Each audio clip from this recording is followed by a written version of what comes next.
Et nous commençons tout de suite avec la première partie de cette émission Smart Patrimoine. Nous allons donc échanger ensemble sur ce concept de finance climat à l'occasion de la sortie du bilan mondial de la finance climat. Et pour cela, nous avons le plaisir de recevoir sur le plateau de Smart Patrimoine Ronan Dantec, président de Climate Change et sénateur. Bonjour Ronan Dantec. Bonjour. Bienvenue sur le plateau de Smart Patrimoine. Donc Climate Change, qui est une association qui se mobilise dans la lutte contre le changement climatique, qui traite donc de sujets financiers, mais pas que. Aujourd'hui, on va s'intéresser à ce concept de finance climat. Alors, on peut peut-être le rappeler pour ceux qui ne savent pas ce que c'est que cette finance climat. On est au-delà de l'investissement durable ou de l'investissement socialement responsable. On est sur un engagement qui a été pris lors de la conférence sur le climat de Copenhague en 2009, où les pays dits du Nord s'engageaient à verser aux pays dits du Sud 100 milliards de dollars par an pour les aider à assurer cette transition climatique. Et même si les choses s'améliorent, on n'y est toujours pas aujourd'hui en 2022. On n'y est absolument pas. Alors, Climate Change, donc, c'est une ONG internationale qui publie chaque année plusieurs rapports sur l'état de l'action sur le front du climat. C'est-à-dire, comme je le dis souvent, c'est plutôt le rapport Saint-Thomas du climat. C'est-à-dire, on ne se contente pas des engagements, mais on regarde ce qu'on voit. Ce qui se passe vraiment sur le terrain. Donc, on le regarde secteur par secteur, la production d'énergie, l'évolution de la mobilité, mais on regarde aussi la finance, et on est heureux de ce partenariat avec Finance for Tomorrow depuis maintenant plusieurs années. Donc, vous avez parlé des 100 milliards, mais en fait, les 100 milliards, c'est déjà qu'une goutte d'eau. Mais effectivement, ces 100 milliards qui ont été promis par an par les pays industrialisés vers les pays en développement à Copenhague. Copenhague, c'était 2009, ça fait quelques années. Effectivement, on n'y est toujours pas. Et c'est un des chiffres un peu inquiétants de ce rapport. On est toujours plutôt dans les 80 milliards. Ça a monté de 2-3 milliards d'une année sur l'autre, mais pas significativement. Oui, je voyais 83,3 milliards de dollars. Oui. Mais en fait, c'est effectivement un signal assez catastrophique, parce que ça dit que le Nord ne fait pas l'effort de solidarité vers le Sud, notamment sur les questions d'adaptation, même si les fonds dédiés à l'adaptation augmentent, et ça grippe un peu finalement toute la dynamique de la négociation climat. Mais ça n'est qu'une petite partie, puisque la question fondamentale, c'est est-ce que dans les pays industrialisés, en Europe, en Asie, aux États-Unis, on met suffisamment d'argent sur la transition. Donc le chiffre, je pense, le plus important du rapport, c'est quand même 632 milliards aujourd'hui fléchés vers le climat. Donc là, on parle de flux financiers, effectivement. De flux financiers vers le climat, ce qui est une somme importante, en augmentation de 10%, donc on voit que ça augmente. Mais on voit aussi quand même que l'argent dédié aux énergies fossiles, au développement encore des énergies fossiles, c'est un peu plus de 700 milliards, même si ça baisse. Donc, ce qui veut dire que l'effort n'est pas encore justement, peut-être un peu de pédagogie, parce que c'est vrai que sur ces sujets-là, on a toujours l'impression, quand on est investisseur particulier, d'une sorte de flou quand on parle de 632 milliards de flux financiers pour le climat. Ils vont où concrètement ces flux financiers ? Ils vont beaucoup sur les énergies renouvelables. D'accord. C'est quand même globalement la bonne nouvelle dans le monde aujourd'hui, sur le fait qu'il y a un développement très fort des énergies renouvelables. Et pour la première raison, et d'ailleurs purement de l'économie libérale, il n'y a rien aujourd'hui de moins cher que de la production photovoltaïque, qui est moins cher que le charbon, beaucoup moins cher que le nucléaire, qui lui n'est absolument pas concurrentiel. Et donc là, on voit qu'il y a beaucoup d'argent qui va vers l'éolien, qui va vers le photovoltaïque un peu partout dans le monde, notamment en Chine, qui a augmenté fortement sa capacité. Donc il y a de l'argent à cet endroit-là. Il y a d'autres mécanismes. Par exemple, il y a la montée en puissance des mécanismes de compensation. Bien sûr, la compensation, et là, le rapport s'y intéresse tout particulièrement. C'est les crédits carbone, par exemple. C'est les crédits carbone, et ça va avec ce qui monte très très fortement. C'est aussi l'engagement net zéro des grandes entreprises ou des territoires. Donc net zéro, comme on met toujours du carbone, ça veut dire qu'on achète des crédits carbone à ceux qui en émettent moins. À ceux qui en émettent moins, ou à ceux qui en stockent, notamment dans la forêt. Donc là, on voit qu'on est pratiquement à 1 milliard, ça monte très très vite. Il y a des processus, sans être trop techniques, comme RED+, avec des enjeux de biodiversité. Donc ça, c'est fortement étudié dans le rapport. Donc il y a des fonds qui augmentent, mais on ne désengage pas les investissements de l'autre côté, c'est ça ? On n'est pas encore à la hauteur, on n'est pas encore aux 2 points de PIB mondial engagés réellement sur la lutte contre le changement climatique. Alors justement, ça c'est un point que vous soulevez dans le rapport, c'est que vous constatez, enfin vous pas, le rapport constate que on est beaucoup plus sur des flux financiers financier d'atténuation que d'adaptation. C'est ce que vous décrivez, c'est-à-dire qu'en fait, on va compenser ce qu'on continue à émettre, mais on n'en est pas réellement à une adaptation vers une économie plus propre demain. Alors, quand on parle d'adaptation, on parle d'adaptation aux impacts du réchauffement climatique, et notamment pour les pays les plus vulnérables.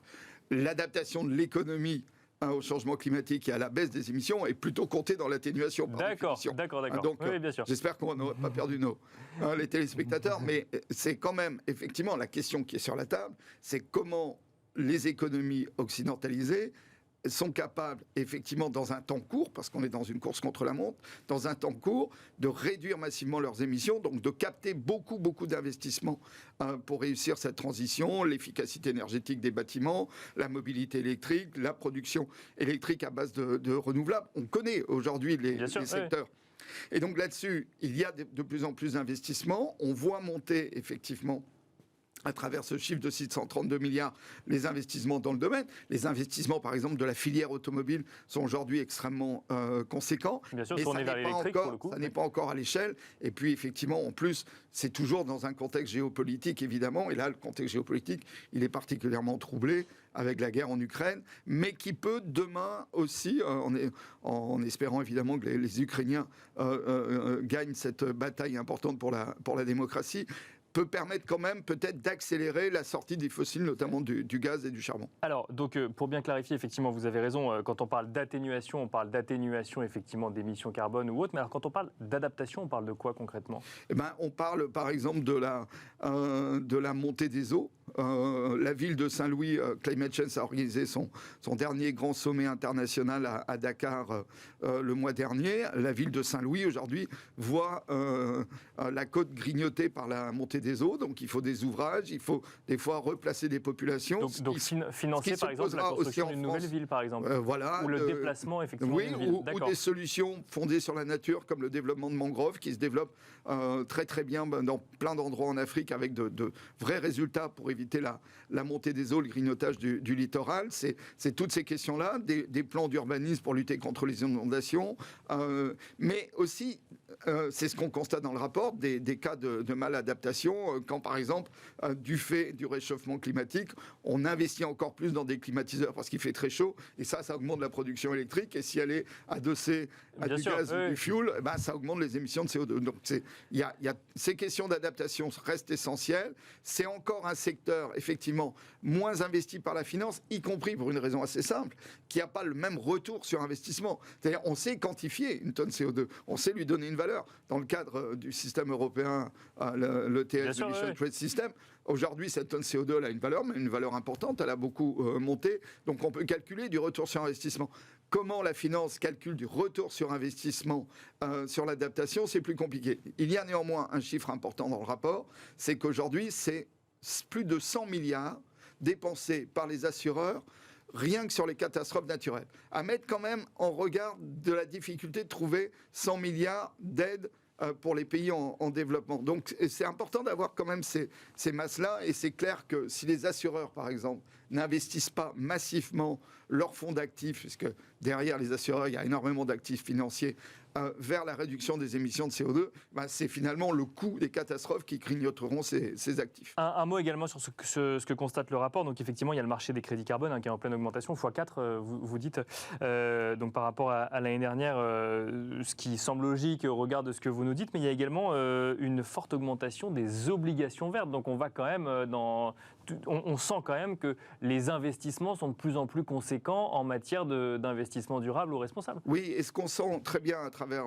ce rapport, c'est aussi que beaucoup d'investisseurs aujourd'hui veulent des garanties sur l'impact social, environnemental de leur investissement. Il suffit plus de le dire. C'est un élément important. Donc, ce sont les green bonds, ce sont toutes les stratégies de finance à impact, ce sont tous les labels justement autour de l'environnement social responsable, y compris on a dans le rapport le cas d'une banque allemande qui a un peu survendu la qualité de ses investissements et qui a été rattrapé par la patrouille, qui Bien a vu sûr, quand même ses actions baisser de 20%, parce que derrière, les investisseurs se sont aussitôt détournés. Donc on voit bien effectivement que cette question de l'investissement responsable, avec un impact environnemental et social mesurable et mesuré, est quelque chose qui se développe très très rapidement. On a par exemple dans le rapport, puisque c'est un rapport qui donne à la fois les grandes tendances, mais aussi un certain nombre d'exemples précis, par exemple le Kenya, qui a fait ses premiers green bonds pour finalement financer de l'habitat à loyer modéré pour ses étudiants. Donc ça, c'est typique de ce qui est aujourd'hui, et c'était sur le marché financier londonien que ces green bonds ont été présentés. Donc on a quand même ces évolutions. Ça n'est pas encore à l'échelle en termes de masse financière, même si on parle de milliards et de milliards, mais il y a quand même des évolutions qui vont dans le bon sens. Bon, donc ce rapport, on va pouvoir le découvrir en détail. Hein. Il sort aujourd'hui. Un mot peut-être sur la régulation. Alors effectivement, la régulation accélère beaucoup en Europe, notamment avec la taxonomie européenne, la réglementation SFDR ou autre. L'Europe est en avance sur le sujet par rapport aux autres régions du monde ? Oui, l'Europe est clairement en avance. Elle est en avance sur les objectifs. Le Fit for 55, qui a été présenté par la Commission européenne et débattu aujourd'hui par le Parlement. Il reste encore 2-3 points à régler en trilogue, mais c'est quand même un engagement très très fort de l'Union européenne qui, depuis les débuts des négociations climatiques, est toujours plutôt en pointe, mais donc il y a une taxonomie européenne qui a d'ailleurs été un peu discutée à la place du gaz. Bien sûr, ou du nucléaire. Et du nucléaire, j'allais le dire, mais je pense qu'après la crise ukrainienne, l'agression russe, je crois qu'on aurait peut-être rediscuté différemment sur le gaz, mais on n'est pas les seuls. Les Chinois ont été les premiers à avoir une taxonomie, moins précise peut-être, mais globalement, la zone Asie-Pacifique a aussi des taxonomies, donc ça n'est pas que l'Europe, mais effectivement, l'Europe dans les négociations climatiques, moi je l'ai su depuis une bonne quinzaine d'années, a toujours été un acteur absolument clé, y compris pour pouvoir imposer dans la régulation des marchés internationaux ses propres standards. Bon, après, rappelons quand même qu'être en avance par rapport aux autres ne veut pas dire être en avance par rapport à l'objectif. C'est toujours important de le préciser. Quand même, notre autre rapport, le grand rapport Climate Change sur l'évolution des émissions, qui va être publié quelques jours après ce rapport, juste avant Sharm el-Sheikh, la COP en Égypte, bien sûr, la redit COP 27, quand même qu'aujourd'hui, les émissions baissent de manière structurelle, pas assez vite, mais baissent de manière structurelle en Europe, alors qu'elles explosent dans les grands émergents, et que je crois que la question de la finance recoupe aussi ces questions de stratégie des grands blocs économiques. Merci beaucoup Ronan Dotek d'être venu sur le plateau de Smart Patrimoine. Je rappelle que vous êtes président de Climate Change et sénateur. Merci beaucoup. Merci à vous de nous avoir suivis. On se retrouve tout de suite dans Enjeu Patrimoine.